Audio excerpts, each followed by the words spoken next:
Hello दोस्तों, welcome to my YouTube channel the Jio skill. तो हम अभी आराम से क्लासिफिकेशन ऑफ फोल्ड के ऊपर पार्ट 1 में वीडियो कंप्लीट किया है। तो लेक्चर काफ़ी लंबा था, इसलिए हमने इसे 2 पार्ट में डिवाइड किया है। तो नेक्स्ट पार्ट जो हमारा है, इसमें हम पूरी लेक्चर कंप्लीट करेंगे। तो चलिए स्टार्ट करते हैं। तो सबसे पहले हम देखते हैं वन एक फोल्ड, जिसमें देखिए लिम्ब थिकर देन हिंज। ये पॉइंट तो मैंने आपको क्लियर कर दिया है कि लिम्ब अपॉन हिंज का जो रेशियो है वो आपका क्या होगा, एक से ग्रेटर देन होगा। तो लिम्ब जो है वो इसकी वैल्यू ज्यादा होगी एज कंपेरिजन टू हिंज, तो इसी वजह से इसकी वैल्यू क्या होगी, एक से ज्यादा होगी। ठीक है, इसीलिए इस मैथ में हमको इसकी वैल्यू एक से ज्यादा और ये सबसे ऊपर में दिख रहा है। ठीक है, देन हमारा नेक्स्ट पॉइंट है axial trace thickness increase from hinge toward the limb. Okay, तो हमने अभी ऑर्थोगोनल थिकनेस क्लियर कर लिया और सारे फोल्ड्स के साथ ऑर्थोगोनल थिकनेस का जो रिलेशन है ये हम एक बार अच्छे से देख लिए हैं। ठीक है, तो ये आपको क्लियर हो गया होगा। अब ऐसे ही हम एक्सियल ट्रेस थिकनेस जो है ये भी हम एक बार सारे फोल्ड्स के लिए जो है इसको एक बार अच्छे से देख लेते हैं। ठीक है, तो वो ज़्यादा बेटर होगा अगर आप सारे फोल्ड्स के साथ इसकी रिलेटिव स्टडी करेंगे, तो वो ज़्यादा आपको फैक्ट बन के याद रहता है। तो ठीक है, सबसे पहले देखिए कि किसी भी फोल्ड में आपको एक बेसिक थंब रूल लेके चलना है कि एक्सियल ट्रेस थिकनेस जो होता है वो थिकनेस आपकी लिम्ब की ट्रू थिकनेस नहीं होती है। हमने स्ट्रक्चरल जियोलॉजी में पढ़ा है ना कि एक ट्रू थिकनेस होती है जो परपेंडिकुलर टू बेड होता है, और एक थिकनेस होती है जो आपकी अपरेंट थिकनेस। अपरेंट थिकनेस जो होता है वो बेड के साथ इंक्लाइंड होता है ये। ठीक है, तो ये थिकनेस जो होती है अपरेंट थिकनेस होगी। तो सेम ऐसे ही हम जब फोल्ड क्लासिफिकेशन करते हैं तो जो हमारा एक्सियल प्लेन का जो थिकनेस होता है वो भी किसी दो लेयर के बीच में अपरेंट थिकनेस को बताता है। ठीक है, तो अपरेंट थिकनेस को अगर मैं परपेंडिकुलर कर दूं, अगर ये कोई दो बेड है, इसको आप ध्यान से देखें, ये बेड है और इस बेड में ये कोई लाइन है। उस लाइन को अगर मैं परपेंडिकुलर रखूंगा तो ये मैक्सिमम थिकनेस दिखाएगा इस बेड का, और इसी लाइन को अगर मैं इंक्लाइन कर दूं तो ये अपरेंट थिकनेस बताएगा इस बेड का। ठीक इसी तरीके से जो एक्सियल ट्रेस थिकनेस होता है वो हिंज के पास जो थिकनेस बताती है ये इसकी ट्रू थिकनेस बताती है लिम्ब की। तो हिंज की थिकनेस और एक्सियल ट्रेस की थिकनेस हिंज लाइन के पास सेम होती है, लेकिन जैसे ही जैसे हम इसको लिम्ब की तरफ मूव करते हैं तो ये थिकनेस जो है ये इंक्रीज करती जाती है। ठीक है ना, तो इस चीज को आपको ध्यान में रखना है कि एक्सियल ट्रेस का थिकनेस हमेशा हिंज से लिम्ब की तरफ जब आओगे तो ये ट्रू से अपरेंट में होता जा रहा है ना, इंक्लाइंड होता जा रहा है ये, तो इसकी थिकनेस क्या हो जाएगी, बढ़ती जाएगी, इंक्रीज करती जाएगी। सारे फोल्ड के लिए आपको ध्यान में रखना है कि एक्सियल ट्रेस थिकनेस जो है वो इंक्रीज करती है, केवल एक दो फोल्ड हैं जिसमें ये इंक्रीज नहीं करेगी, इसलिए क्योंकि उसमें हिंज की थिकनेस जो है वो क्या हो जाएगी, बहुत ज्यादा हो जाती है एज कंपेरिजन टू लिम्ब की थिकनेस। तो उस केस में क्या होता है, अगर एक्सियल प्लेन का थिकनेस, अगर एक्सियल ट्रेस का थिकनेस जो है ऑलरेडी हिंज के पास बहुत ज्यादा है, तो अगर हम उसको लेके अगर दूसरे लिम्ब की साइड में आएंगे तो वो तो ऑलरेडी कम हो ही रहा है ना। जब क्लास 3 फोल्ड हम देखेंगे तो उसमें हम देखते हैं कि जब आपकी लिम्ब अपॉन हिंज की जो थिकनेस होती है वो एक से बहुत कम होती है। ठीक है ना, ये इस कंडीशन में जब यहाँ पे आ जाएगा तब आपका जो लिम्ब और हिंज की जो रेशियो है ये एक से बहुत कम हो जाएगी। इस केस में क्या होगा, आपका जो हिंज का थिकनेस है ये बढ़ जाएगा। ठीक है, और लिम्ब की थिकनेस कम हो जाएगी। तो जब हिंज का थिकनेस बढ़ जाएगा तो ऑलरेडी एक्सियल प्लेन का थिकनेस जो है वो हिंज के पास ज्यादा है। अब अगर मैं इसको अपरेंट थिकनेस बना रहा हूँ तो वो तो लिम्ब की थिकनेस ऑलरेडी कम है ना, तो एक्सियल ट्रेस की थिकनेस वहां पे कम होती जाएगी।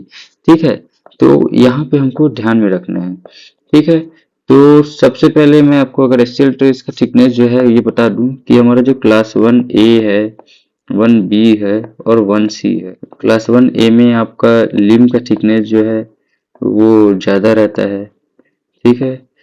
तो इस केस में तो आपका जो एक्सियल प्लेन का थिकनेस है वो जो है हिंज के पास कम ही है।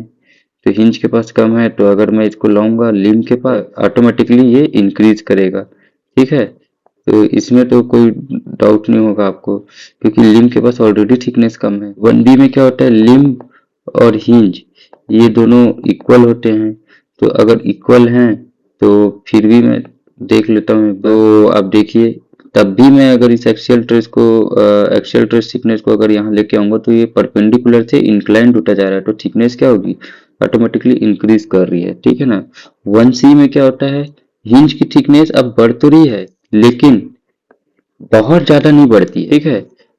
लिम्ब अपॉन हिंज की जो रेशियो है वो 1 से इंक्रीज तो करती है, पर ये इतना इंक्रीज नहीं करता कि एक्सियल ट्रेस का थिकनेस जो है उसको इम्पैक्ट करे। ये मैंने एक फोल्ड बनाया और इस फोल्ड में लिम्ब की थिकनेस जो है वो थोड़ी कम कर दी और हिंज की थिकनेस जो है वो क्या कर दी, थोड़ी बढ़ा दी मैंने, ठीक है। और यह मैंने एक्सियल प्लेन ड्रॉ कर दिया। अब इस एक्सियल प्लेन का थिकनेस अगर मैं इस डायरेक्शन में लूँ तो ये इंक्रीज कर ही रहा है, अभी भी इंक्रीज कर रहा है, क्योंकि ये परपेंडिकुलर है और ये एक कहीं ना कहीं एक पॉइंट आएगा जहाँ पे ये इंक्रीज करते हुए इंक्लाइंड हो जाएगा। तो इसकी जो डेप्थ है, सॉरी इसकी जो थिकनेस है ये बढ़ जाएगी, ठीक है। अब देखिए 1 में तो बढ़ेगी, 2 में भी बढ़ेगी, ये नॉर्मल कंडीशन है बढ़ने की। 1C में भी ये नॉर्मल कंडीशन है बढ़, लेकिन जैसे ही हम क्लास 2 फोल्ड में आते हैं तो यहाँ पे एक्सियल ट्रेस की थिकनेस कांस्टेंट हो जाती है। तो इसको आपको अभी माइंड में रखना है। मैं इसको नेक्स्ट क्लास 3 के बाद आपको ये समझाता हूँ। और जब क्लास 3 फोल्ड में आते हैं हम, तो क्लास 3 फोल्ड में क्या होता है कि लिम्ब अपॉन हिंज की रेशियो बहुत छोटी हो जाती है 1 से, ठीक है। तो इस केस में हिंज की जो थिकनेस है वो इतनी ज्यादा बढ़ जाती है कि लिम्ब की थिकनेस उसके सामने बहुत कम हो जाती है। तो ये फोल्ड कैसे बनेगा, क्लास 3 फोल्ड कैसे बनेगा आपका एक बार देख लेते हैं। क्लास 3 फोल्ड जो है ये कुछ इस तरीके से ये फॉर्म हो जाएगा। अब देखिए लिम्ब की थिकनेस बहुत कम हो जाएगी और हिंज की थिकनेस बहुत ज्यादा बढ़ जाएगी, ठीक है। और इसी वजह से जो एक्सियल प्लेन का थिकनेस है यहाँ पे जब हम लिम्ब की तरफ आते हैं तो इंक्रीज नहीं करता है, डिक्रीज करना स्टार्ट कर देता है। देखिए यहाँ पे मैक्सिमम एक्सियल प्लेन का थिकनेस है। अब यहाँ पे मैं अगर इसको नीचे लाते जाऊंगा, क्योंकि लिम्ब की थिकनेस इतनी कम, एक्सियल ट्रेस की थिकनेस भी अपने आप कम होना स्टार्ट हो गई, ठीक है ना। क्योंकि इसकी थिकनेस उतनी ज्यादा है ही नहीं ना, एक्चुअल थिकनेस भी उतनी ज्यादा नहीं है, तो यहाँ पे तो ये कम हो ही गई, ठीक है। तो अब नेक्स्ट जो आपका है, ये मैंने जिसको माइंड में रखने के लिए बोला था, क्लास 2 में जो एक्सियल ट्रेस की थिकनेस है ये कांस्टेंट क्यों होती है। तो इसको मैं जब क्लास 2 फोल्ड के बारे में बताऊंगा तब ये मैं क्लियर कर दूंगा आपको, ठीक है। चलिए हम आगे बढ़ते हैं। अभी आपको ये चीजें अभी ध्यान में रखना है कि 1A से लेके 1C तक के, 1B 1C तक के जो हिंज और लिम्ब की रेशियो है ये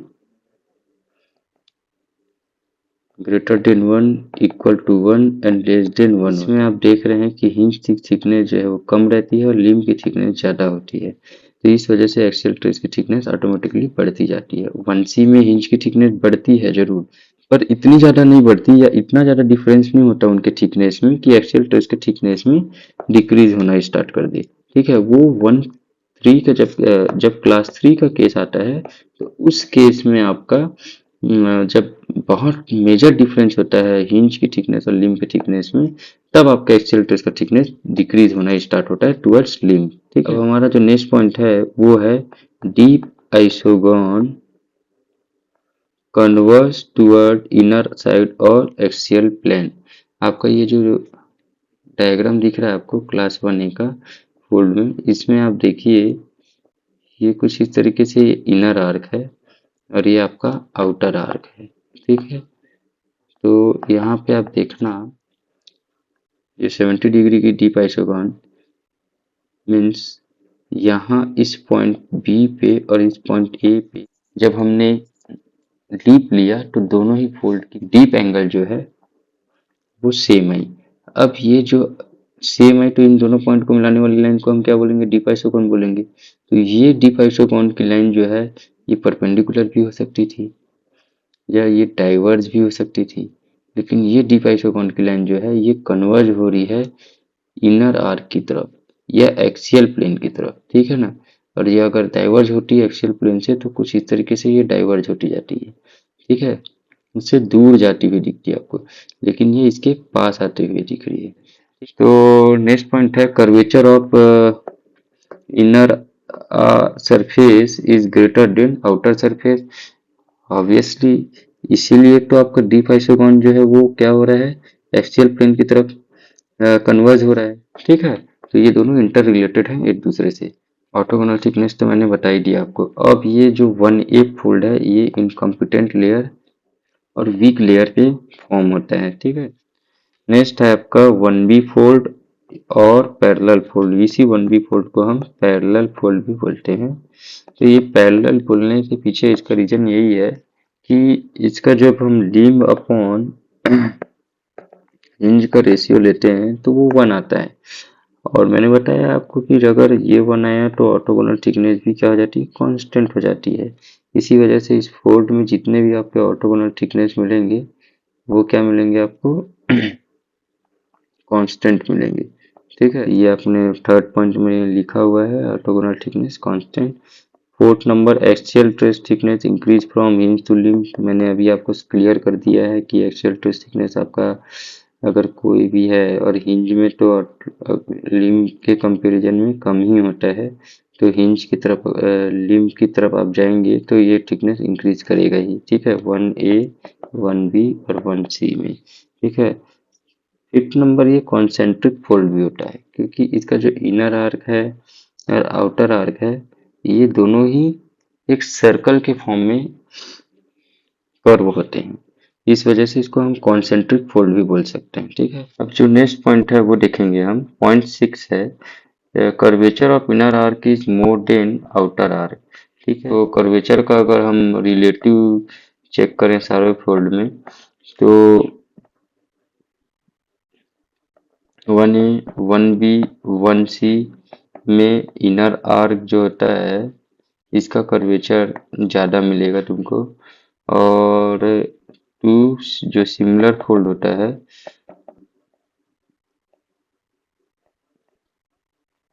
इसमें सेम कर्वेचर मिलता है, ठीक है।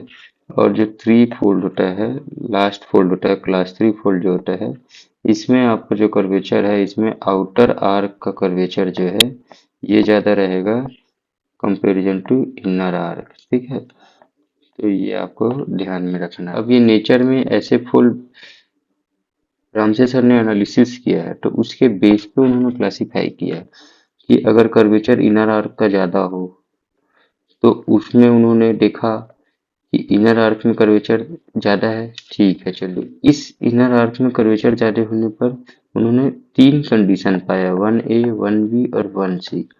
फिर उन्होंने फील्ड में देखा होगा कि एक सिमिलर कर्वेचर वाले फोल्ड भी मिले होंगे उनको, इसमें दोनों का कर्वेचर सेम होगा, आउटर आर्क का और इनर आर्क का। तो उसमें उनको केवल एक ही कैटेगरी मिली इसलिए उसको सिमिलर फोल्ड बोला, उसने क्लास 2 बोला, ठीक है ना। और एक उन्होंने देखा होगा कि एक आउटर आर्क का कर्वेचर ज़्यादा है as comparison to inner arc, तो उसको उन्होंने क्लास 3 कैटेगरी में रख दिया। अब उनको इस कैटेगरी में और भी कोई फोल्ड नहीं मिले होंगे इसलिए क्लास 3 में केवल एक ही फोल्ड है। तो ये उनका क्लासिफिकेशन जो है वो फील्ड में जब वो स्टडी कर रहे थे तो उन्होंने देखा है कि किसके ज़्यादा आपको सब कैटेगरी मिल रहे हैं, ठीक है। तो कर्वेचर जब भी अगर आपके कंफ्यूज करे तो आप सिंपल से याद रखिए कि 3 ही कैटेगरी है। फर्स्ट कैटेगरी आपका है इनर आर्क ज़्यादा कर्वेचर रखेगा आउटर आर्क से, तो आपका 1A 1B और 1C फोल्ड होगा। सिमिलर कर्वेचर है तो आपका टू फोल्ड है, या सिमिलर फोल्ड बोलते हैं इनको, या इसको क्लास टू भी बोलते हैं, ठीक है। और अगर आउटर आर्क का कर्वेचर ज्यादा है इनर आर्क से, तो ये आपका हो जाएगा क्लास थ्री फोल्ड, ठीक है। तो ये कर्वेचर का रिलेशन है फोल्ड की कैटेगरी में। तो हमने अभी ऑर्थोगोनल का सारे फोल्ड में रिलेशन देख लिया, एक्सियल ट्रेस थिकनेस का देख लिया, ठीक है, कर्वेचर देख लिया, ठीक है। अब बना आपका डीप आइसोगोन। तो ये डीप आइसोगोन भी हम थोड़ा देख लेते हैं। डीप आइसोगोन का डायरेक्ट रिलेशन आपके कर्वेचर के साथ है, ठीक। तो इस चीज को हम देख लेते हैं कैसे इसका रिलेशन है। तो मैं पहले ये स्टेटमेंट लिख देता हूँ कि डीप आइसोगोन जो है इसका डायरेक्ट रिलेशन आपका कर्वेचर के साथ है, ठीक है। कैसे? अगर इनर आर्क का कर्वेचर ज्यादा है आउटर आर्क से, तो डीप आइसोगोन का जो इनर आर्क में जो पॉइंट होगा, जिसको हमने पॉइंट बी से डिनोट किया है, वो शिफ्ट करेगा कोर की तरफ, ठीक है। मतलब मेरा क्या कहना है कि अगर ये आउटर आर्क है और ये आपका इनर आर्क है, तो डीप आइसोगोन का जो पॉइंट बी है, जो इनर आर्क में जो पॉइंट होगा वो शिफ्ट करेगा कहाँ पे, आउटर आर्क सॉरी कोर की तरफ, ठीक है। अगर ये पॉइंट पहले यहाँ था तो ये पॉइंट जो है अब शिफ्ट करते हुए कर्वेचर, क्योंकि इनर आर्क की ज्यादा है तो वो अंदर की तरफ शिफ्ट करेगा, कोर की तरफ, एक्सियल प्लेन की तरफ शिफ्ट करेगा। इसी वजह से जो सारी डीप आइसोगोन जिसमें इनर आर्क की कर्वेचर ज्यादा होगी वो कन्वर्जेंट करती है किस तरफ, एक्सियल प्लेन की तरफ और कोर की तरफ, फोल्ड के कोर की तरफ, ठीक है। तो इसको आपको ध्यान में रखना है। पहला कंडीशन कंप्लीट हुआ। अब इसके बाद जो दूसरा कंडीशन है ये भी ध्यान में रखिए कि अगर डीप आइसोगोन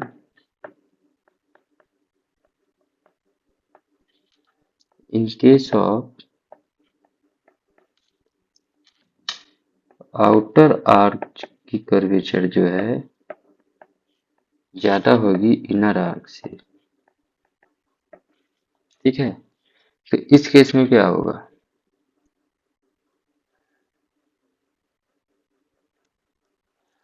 इस केस में डीप आइसोगोन का जो आउटर आर्क में पॉइंट होगा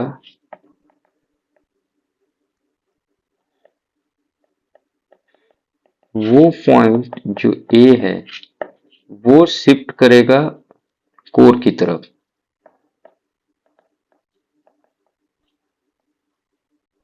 ठीक है। तो इससे क्या होगा, ऑटोमेटिकली आपको कर्व डीप डाइवर्ज होता हुआ दिखेगा। जैसे देखिए ये आपने आउटर आर्क बनाया, इस आउटर आर्क को मैं ज़्यादा कर्वेचर देता हूँ, और ये आपने इनर आर्क बनाया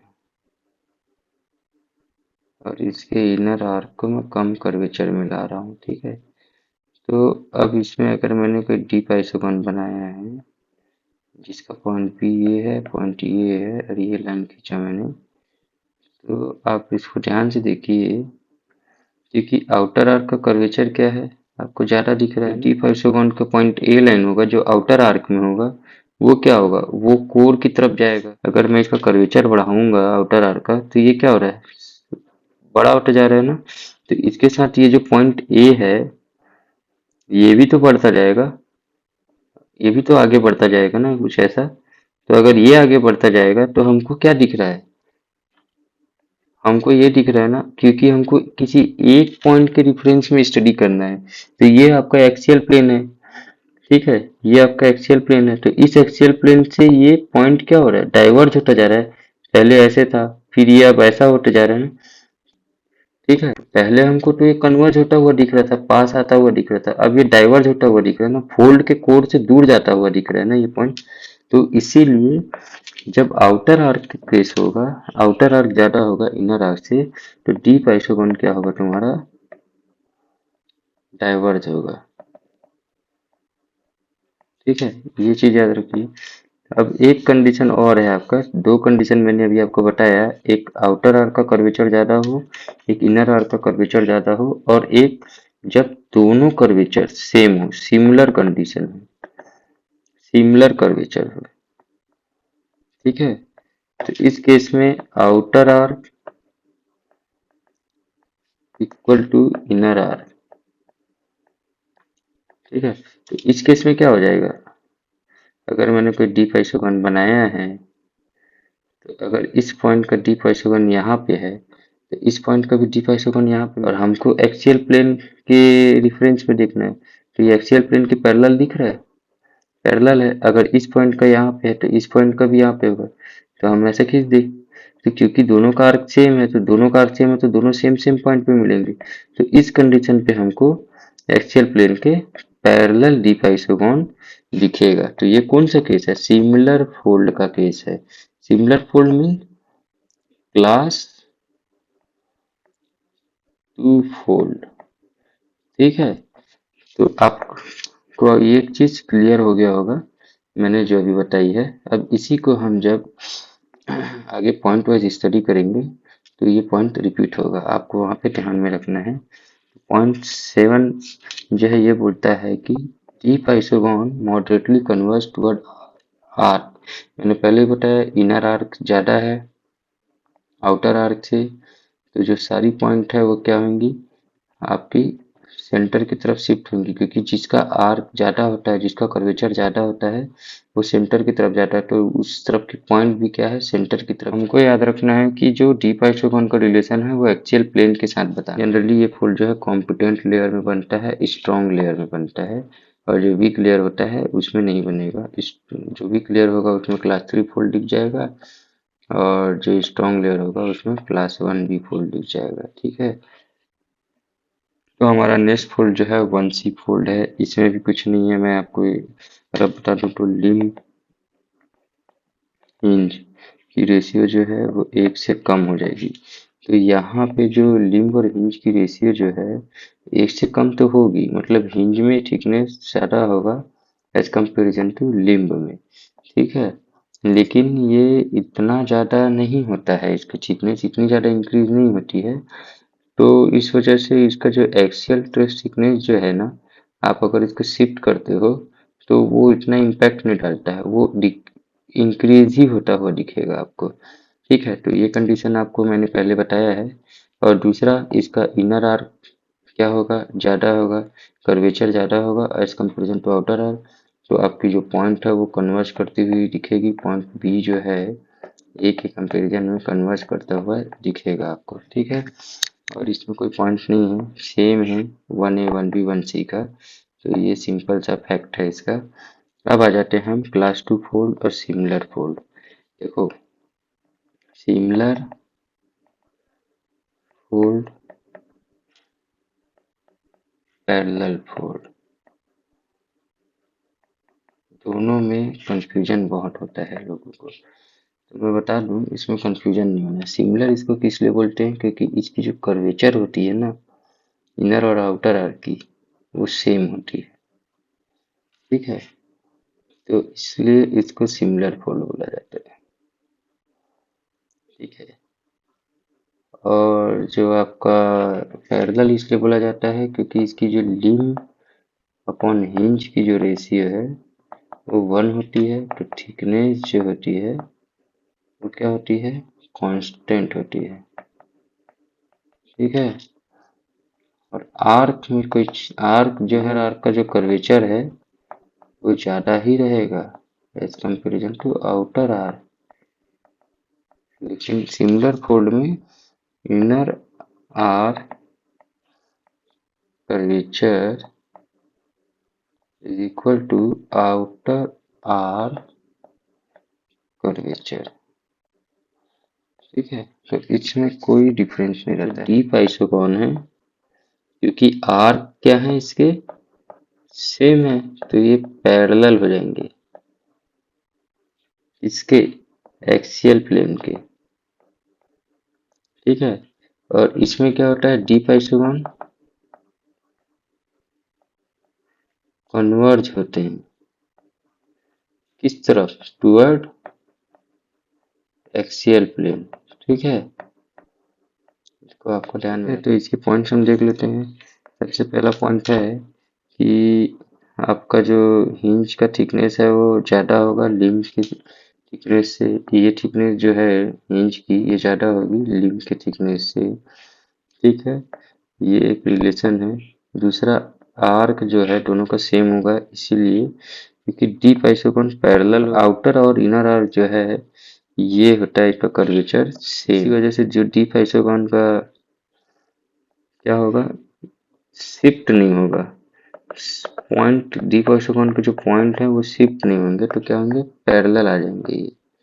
ठीक है, इस चीज को ध्यान में रखना, और इसी वजह से इसको हम सिमिलर फोल्ड बोलते हैं। ऑर्थोगोनल थिकनेस जो है ये तो मैंने आपको बताया ही है कि डिक्रीज करेगा। अब ये क्यों डिक्रीज करेगा, क्योंकि लिम्ब की थिकनेस क्या हो रही है, अब लिम्ब की थिकनेस क्या हो रही है, कम हो रही है। तो जहाँ पे लिम्ब की थिकनेस कम होगी वहाँ पे ऑर्थोगोनल थिकनेस ऑटोमेटिकली कम हो जाएगी। जो आर्क जो बनता है ये पैरेलल होता है, तो इसी पैरेलल को मैथमेटिकल अगर एंगल में रिप्रेजेंट करना है तो ये इसके लिए रिलेशन होती है।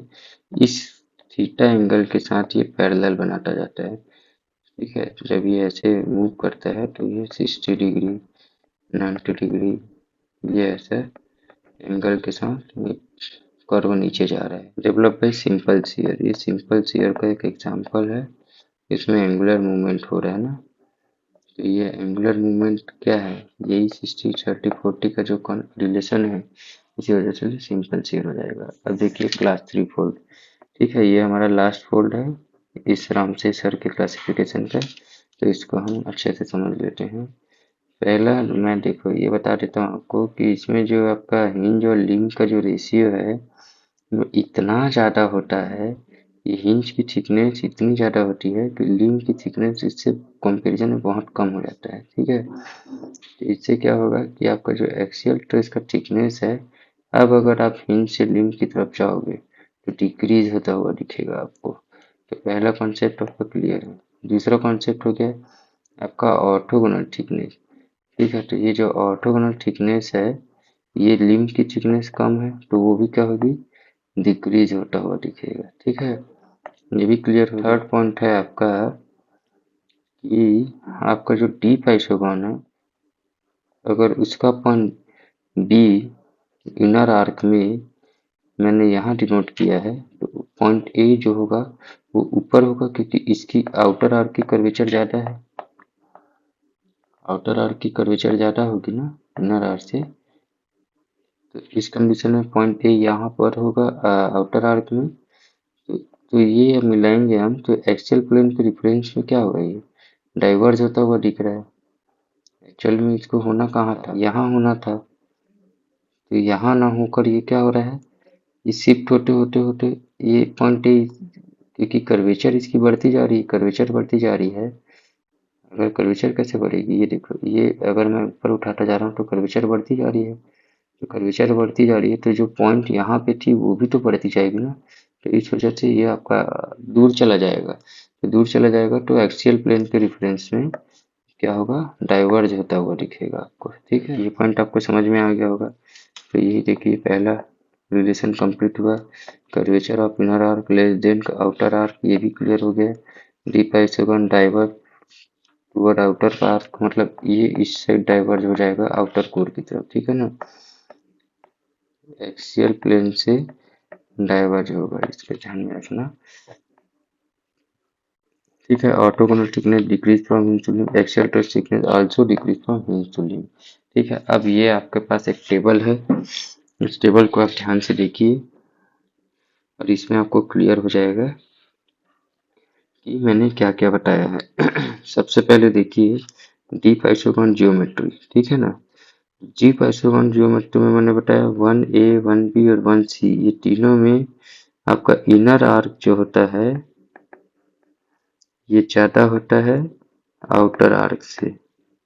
सेकेंड में पैरेलल डीप, क्यों? क्योंकि सेम कर्वेचर है, ठीक है ना, सेम कर्वेचर है तो ये पैरेलल हो जाएगा। थर्ड में जो क्लास 3 फोल्ड है इसमें क्या होता है, आउट इनर आर्क का कर्वेचर कम होता है आउटर आर्क से, ये भी क्लियर हो गया। अब तीसरा ऑर्थोगोनल थिकनेस, तो लाइन टू लाइन मैंने क्लियर कराया है आपको, जिस तरफ थिकनेस ज्यादा होगी हिंज और लिम्ब में उस तरफ ऑर्थोगोनल थिकनेस इंक्रीज करेगा, ठीक है।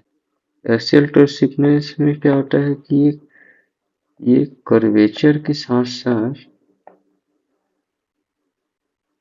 लिम्ब अपॉन हिंज की रेशियो पे भी डिपेंड करती है, ठीक है। ये मैंने पहले भी आपको बताया है कि अगर ये एक के बराबर है, एक से ज्यादा है, दोनों ही केस में एक्सियल ट्रेस थिकनेस जो है वो क्या करता है, वो अपरेंट थिकनेस बनाता है, तो इंक्रीज ही होता है वो। लेकिन जब आपका इनर कर्वेचर और आउटर कर्वेचर जब सेम होता है उस कंडीशन में एक्सियल ट्रेस थिकनेस कांस्टेंट होता है।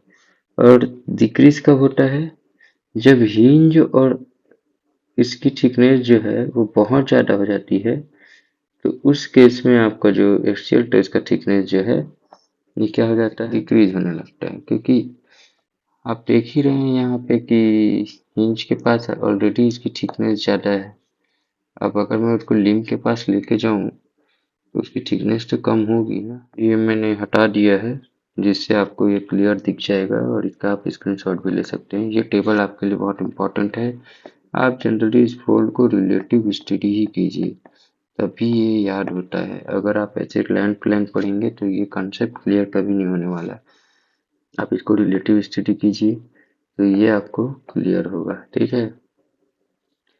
अब देखिए क्लास 1 फोल्ड का बताया कर्वेचर का रोल। क्लास 1 फोल्ड में 1A 1B 1C तीनों में ही इनर आर्क जो है ये जाता है आउटर आर्क से, ठीक है। और क्लास 2 फोल्ड सिमिलर फोल्ड है। सिमिलर फोल्ड में क्या होता है, आपका इनर आर्क और आउटर आर्क जो है इक्वल होता है, इसलिए डीप आइसोगोन में क्या होगा, पैरेलल होगा, ठीक है। और क्लास 3 फोल्ड में क्या होता है, डीप आइसोगोन ऑब्वियसली डाइवर्ज होगा क्योंकि इनर आर्क का कर्वेचर कम है आउटर आर्क का कर्वेचर ज्यादा है। कैसा लगा आपको रामसे क्लासिफिकेशन, ये आप मुझे कमेंट करके जरूर बताएं। अगर कोई भी डाउट हो आपको तो आप मुझे कमेंट करके पूछ सकते हैं। इसी के साथ मैं आपको चलो ये जो क्वेश्चन का पैटर्न है वो कुछ कुछ यहाँ मैंने रखा है वो सॉल्व करा देता हूँ, फिर इसके बाद हम नेक्स्ट क्वेश्चन की तरफ बढ़ेंगे। तो ये क्वेश्चन है ये हम देख लेते हैं। Class 1 fold are distinguish by, देखिए सबसे पहले तो आप देख लो कि inner arc curvature high outer arc, पहला पॉइंट आप लिख लीजिए। दूसरा पॉइंट लिम्ब अपॉन हिंज जो रेशियो है वो एक से क्या है, ज्यादा है। पहला ये दूसरा पॉइंट ये हो गया आपका। इन दो पॉइंट्स के बेस पे क्या बन रहे हैं हम चेक कर लेते हैं। Deep isogon that converge downward signifying that the curvature of the outer arc is less than the inner arc. Correct line. Parallel fold with curvature of the outer and inner arc of identical नहीं, identical नहीं होते। Fold marked by deep isogon that diverge downward, outer arc curvature exceed inner arc नहीं हो सकता, inner arc ज्यादा है outer arc से। Fold marked by modest thickness of hinge and modest thickness in the limb नहीं, आपको मैंने बताया लिम्ब के पास थिकनेस ज्यादा है हिंज से, तो डी सी बी नहीं होगा, option A is correct answer, ठीक है। इसके बाद आपका जो नेक्स्ट क्वेश्चन है, ये हम मैच द फॉलोइंग देख लेते हैं। इसमें ये क्या बोल रहा है, ये हम देखते हैं। पैरेलल फोल्ड और सिमिलर फोल्ड, ये दो दिया हुआ है आपको, ठीक है। पैरेलल फोल्ड और सिमिलर फोल्ड, तो जब भी ऐसा क्वेश्चन आए तो सबसे पहले आप, अगर ये बनता है आपसे एक बार में तो ठीक है, और अगर थोड़ा कंफ्यूजिंग लगता है आपको इन क्वेश्चन वर्ड में, तो आप दो तीन चीजें ऐसी है जो इनको अलग करती है, वो लिख लीजिए। फर्स्ट पॉइंट तो आप लिखिए कि लिम अपॉन हिंज का रेशियो, ठीक है।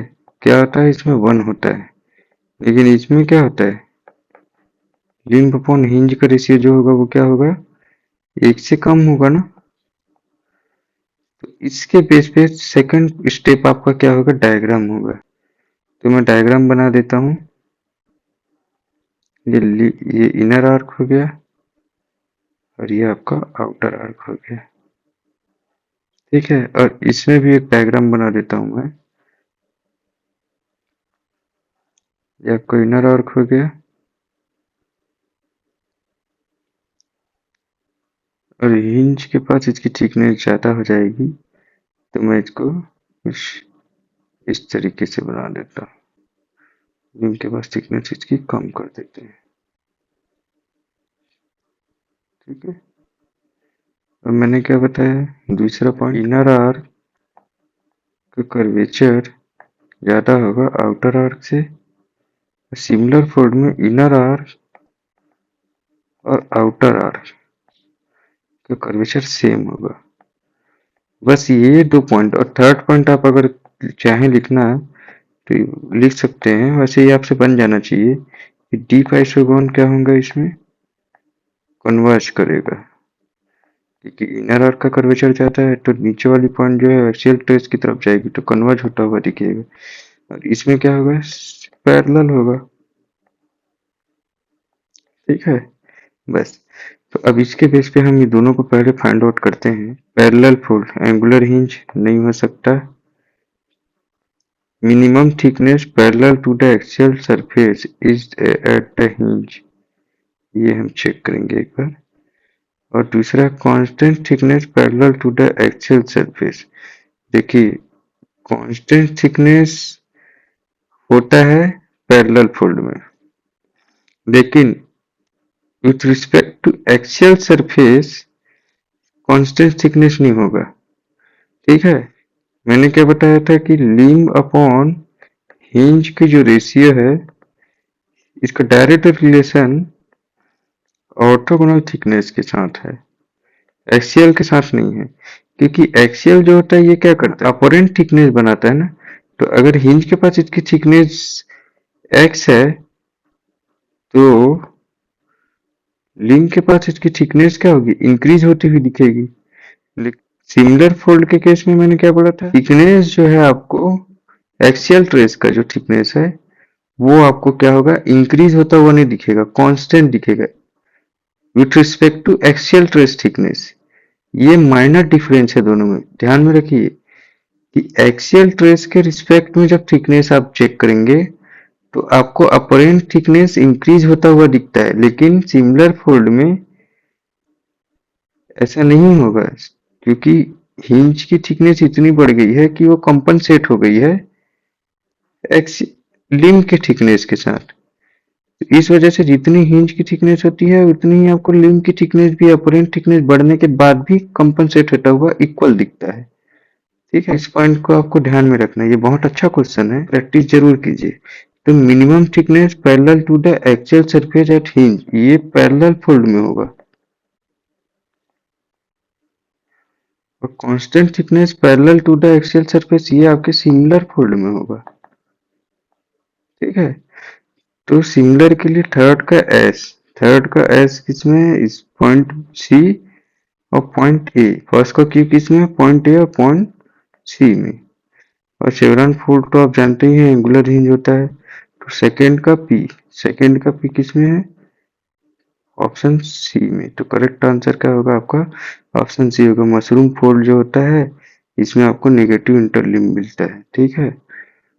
तो जो इंटरलिंक एंगल होता है इसमें निगेटिव हो जाता है। ठीक है, तो आपको कैसा लगा रामसे क्लासिफिकेशन, आप कमेंट बॉक्स में बताइए। आपको इससे रिलेटेड कोई भी डाउट हो तो आप मुझसे कमेंट करके पूछ सकते हैं। ठीक है, ओके, थैंक यू।